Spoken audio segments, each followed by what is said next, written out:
And a lot of Giant fans could sit here and say, well, they look better than the Jets. That's not saying much. And I'm not blaming Daniel Jones because you can't throw Daniel Jones under the bus. As much as you think that Gettleman has done him right, bringing in Kenny Golladay and overpaying Kenny Golladay $76 million, that is not a pure number one. And they have not given this kid a number one since Odell Beckham. They traded Odell Beckham away. He goes over there to the Browns. Has he been the old Odell Beckham that we saw early in his Giants career? No, but he's better than any player that the Giants have right now on that roster, and that's not saying much. You talk about Gettleman. Gettleman has a very good chance of being fired at the end of the season if this team doesn't get into the playoffs, or at least be a borderline playoff team. Their running game. We thought that this was an all-running team. Run first, throw second with Saquon Barkley. Saquon Barkley, as fast and as strong as he is, and as great as a route runner he has been since he's come into this league, he has not been the old Saquon Barkley. So we're going into this season already knowing that Saquon is not 100%, and also knowing that if Saquon does not show himself to be a half-decent player that we remember him as in his first 2 years, then the Giants are in a position where they're going to fail. Now, Kenny Golladay, over the last 2 weeks, he's done nothing. You're paying this guy $76 million. He had, $36 million guaranteed? And we're talking about where this team is and where this team is going. I don't know where they are. And everybody keeps talking about how great Joe Judge was last year. Joe Judge started off strong very well last year and then fell off in the second half of the season. This year, he is starting off really, really slow. Is he going to end strong? That's the thing. And how long is it going to take for the Giants to figure out where they are and who their identity is with Joe Judge? This isn't the New England Patriots. Joe Judge, remember, he was a special teams coach over there in New England. He wasn't an offensive coordinator. He wasn't a defensive coordinator. You're going into a season where you're wondering who this guy is and what this team is as a whole, Speedy. Yeah, and it's not like last year where even though their win-loss record didn't show that they were progressing in terms of getting wins, they at least showed competitiveness in those particular games against teams we didn't expect them to. Dallas in the beginning of the season, the Bears, who were a playoff team last year. Not that they were a great team, but they were a playoff team last year. They hung tough with.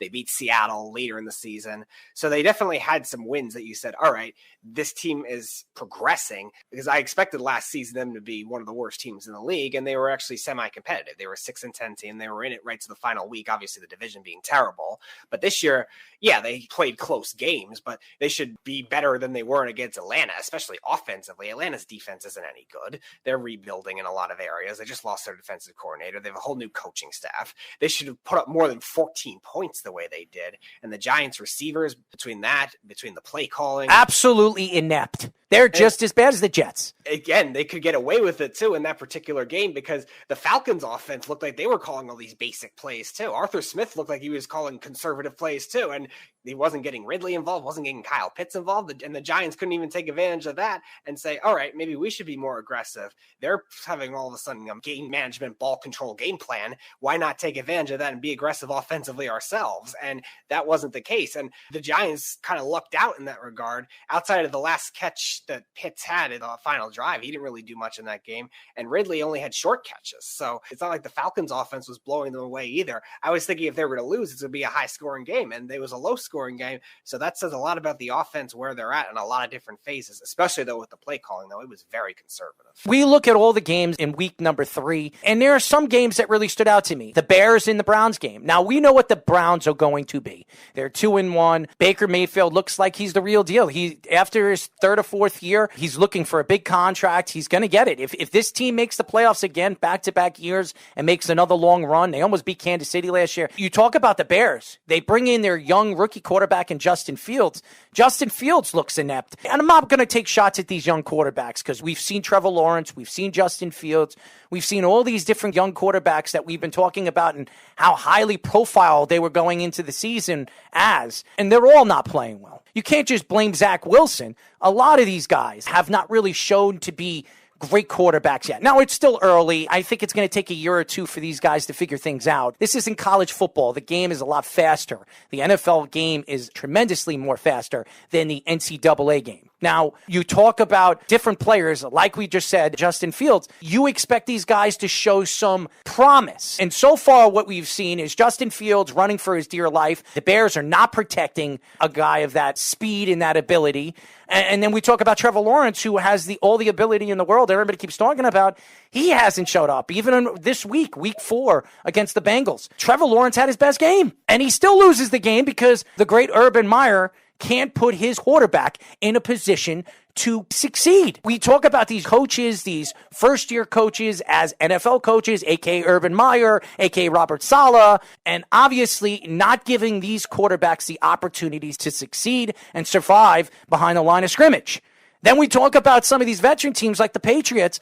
I don't want to hear it anymore from the Patriot fans. And I listened to Jeff from Tampa, who keep telling me if the Jets lose against the Titans this week with all the injuries they have, they should be playing Pee-wee leagues and stuff like that. How about the New England Patriots? Now, Mac Jones, who has probably looked the best out of all the rookie quarterbacks, but that's not saying much in that kind of offense, who's only throwing 180, 170 yards a game, can't help this team win a game. And the Patriots that spend more money in the offseason than any team in football, almost $130 million, and everybody thought that this team was going to win the AFC East, they have looked absolutely inept too. So it doesn't matter if it's a young quarterback, a young coach, or any of those. You got Bill Belichick and a rookie quarterback absolutely struggling right now, Speedy. Rookie quarterbacks, definitely not ideal circumstances for them. You have certain coaches like the Jets and the Jaguars that are trying to be too cute with their quarterbacks and not really put them in ideal circumstances.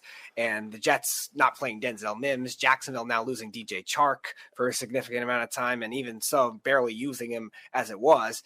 They're trying to make it work with trying to throw to these second-tier guys, and it's not ideal. But the worst one of all has definitely been Matt Nagy, who I've defended in the past. I didn't think he was as big of a problem in the past, but the game plan that he had against Cleveland between the offensive line, between some of the receivers, was abysmal. Justin Fields was pressured, I believe, on 60% of dropbacks, and that's not a good sign. When you have Myles Garrett and you have Jadeveon Clowney, you have Tack McKinley, even somebody like Porter Gustin, who played well as a rookie for Cleveland last year, they have good pass rushers. You should know that maybe design some rollout plays, design some play action to throw him off a little bit, not lining him up in shotgun, having him run for his deal life. Myles Garrett had 4 sacks, and even so, the Browns have a good secondary too. Bunch these guys up, spread these receivers around. Where is Allen Robinson? He hasn't shown up this year at all yet.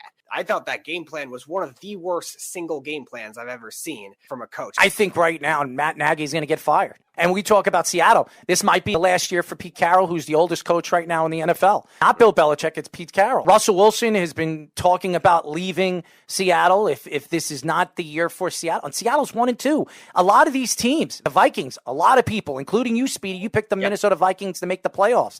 They haven't looked good. The teams that we expected to look good, the Buccaneers, the Rams, the Green Bay Packers, San Francisco, even the Cowboys have looked really, really good. And you could say whatever you want about Dak Prescott. He has been fabulous. There are so many different teams that have not played at the top of their potential. So you can't throw these young quarterbacks like the Justin Fields and the Trevor Lawrences and the Zach Wilsons under the bus, because it's not all their fault when you're going into an organization and a team that's inept and trying to rebuild.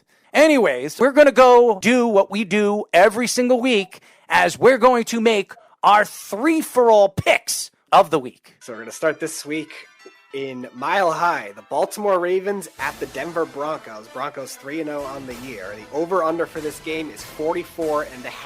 I'm going to take the Ravens on the under. I think it'll be a very low-scoring game. I think Vic Fangio will do a good job keeping Lamar Jackson from running with that outside rushing defense. But Broncos receiving injuries against that Ravens secondary that I think has to get going at some point. And they're too talented not to play well.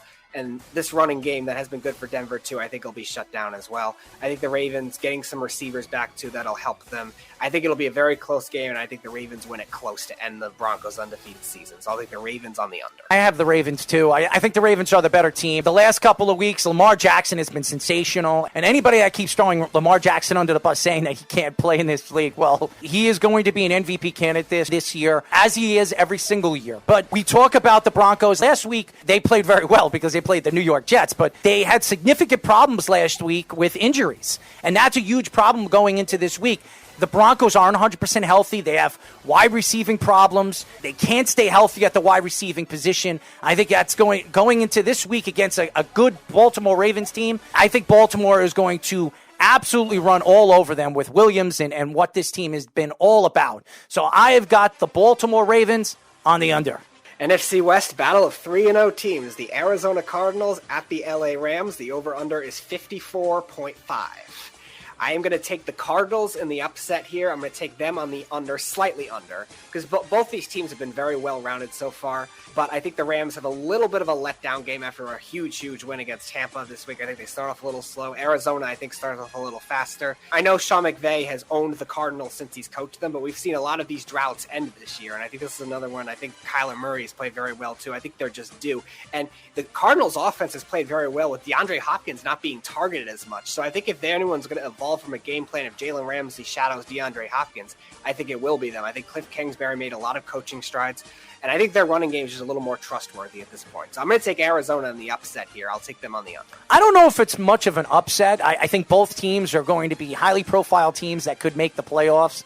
Arizona, nobody, including yours truly, likes Kingsbury, but I love Kyler Murray. I like what this team is all about. Offensively, they're explosive. Defensively, they're even more explosive. Even though they're playing the Rams, I think when you talk about Arizona, they're high-flying and profiling. And I love what I see with the Rams. I do. What McVay did last week against Tampa Bay Buccaneers, opening up the field offensively for the wide receivers, and Matthew Stafford, slowly but surely, is telling you why they made that huge move in the offseason, trading the 2 first-round draft picks and Jared Goff for Matthew Stafford to send him over there with the Rams, because he's the final piece that maybe could take the Rams to the promised land this year in L.A. for the Super Bowl. So I've got the Arizona Cardinals in a very, very close game, but I have them on the over. I think this is going to be a high-flying game. I think there's going to be a lot of points in this game. I think both teams are going to be very fun to watch, but Arizona on the over. And last one, Monday Night Football. Battle of AFC West rivals. The Las Vegas Raiders at the LA Chargers. Over-under is 52.5.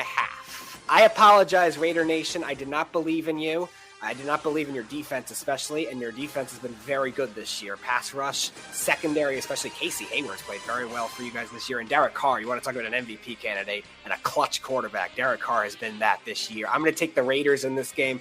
A little more primetime experience, a little more of a veteran team that I think will be more used to it. It'll be a very close game. I'm going to take the Raiders. I'm going to take them slightly on the under. Both these defenses have played well. Brandon Staley's done a nice job with the Chargers defense, too, considering all the personnel they lost this year. But I trust the Raiders' secondary just a little more the way they've played this year with that scheme with Casey Hayward. And Casey Hayward, the ex-Charger, too, will know a little bit about their offense. So I'm going to take the Raiders slightly under. We talk about the Raiders the last couple of weeks, and I like Derek Carr. I like what I've seen with John Gruden. I think that this team is the real deal. And I really thought going into the season offensively, they were going to be explosive, obviously with Waller and some of the weapons that they have. And with all the injuries they've had, Jacobs not being 100% healthy in the beginning of the season, he's slowly moving back into the offense. I think that this team is going to be fun to watch as the season progresses. And the defense has been a lot better than I ever thought they were going to be. And that has a lot to say about the coaching and John Gruden. But I love this Chargers team. I like Justin Herbert. I like what I've seen with Justin Herbert after last week